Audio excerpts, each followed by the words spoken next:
The events of the Garden of Gethsemane are so significant that all four Gospel writers give full and detailed accounts.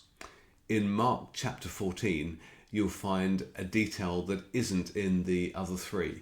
This isn't that unusual because Mark's Gospel is shorter than the others. It tells fewer stories, but very often contains a few extra tantalizing details that when you look into it may have huge significance. This is more of a strange detail.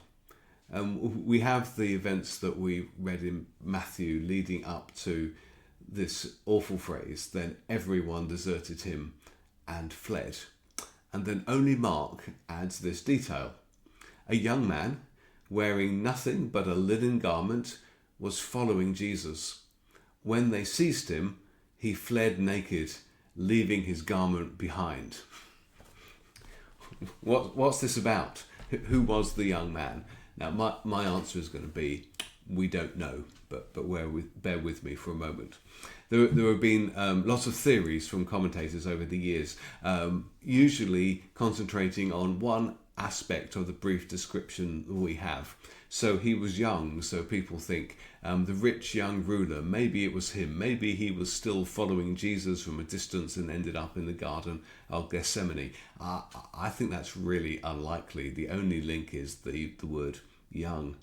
Then there's talk of a linen cloth. Now we associate that with Joseph of Arimathea, who offered Jesus his burial chamber effectively and also tended his body with a linen cloth. But again, just because this cloth was made of linen, so what? Many commentators have thought maybe this was Mark himself. But if that was the case, why wouldn't he say so? There are a few more details that fit.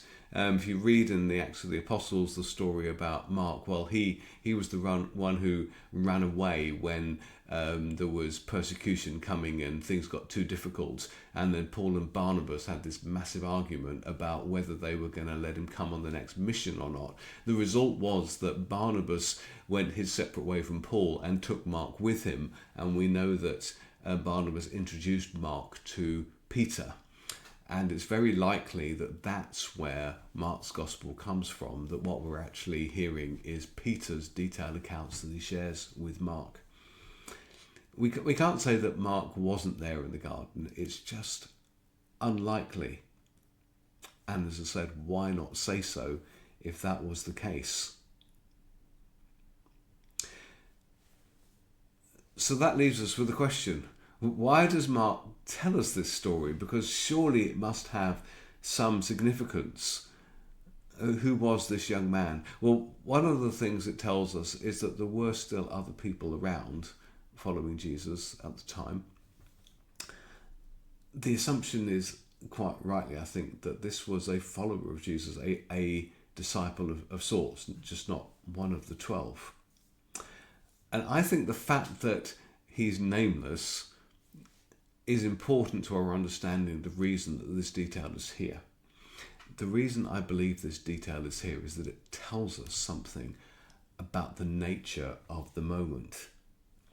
It says there was something about the heat, the emotion, the sheer terror of the moment in the darkness in Gethsemane that is really significant. You've got torches and swords and soldiers. You've got people coming to arrest just one person when there's lots of other people around, and some confusion about who that person is. That's why they need Judas to do the kissing the Jesus on the cheek, so that they know which of these Galileans from up north to arrest. There's nothing distinctive enough about Jesus. But once they know who they are arresting, once they've got Jesus in chains, then maybe something terrible could have happened if he hadn't stepped in. We have the detail that Peter gets out his sword and he cuts the ear of the chief priest's servant off, and Jesus has to stop and to heal the servant. Jesus has a go at them for arresting him, saying, you could have done this at any time in the temple courts. You knew where I was, but you're doing it in private. But now they have Jesus. What about the rest of them? None of Jesus' disciples are of any great significance politically. They're not even locals. And this moment is a moment of sheer terror. Maybe there was a reason that the disciples didn't just desert Jesus, but they fled. And it's quite simply this, that Jesus will not lose one of them.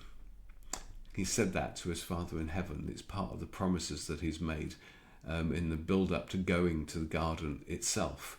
And maybe there is a chance that in the heat of the moment, his disciples are really in physical danger.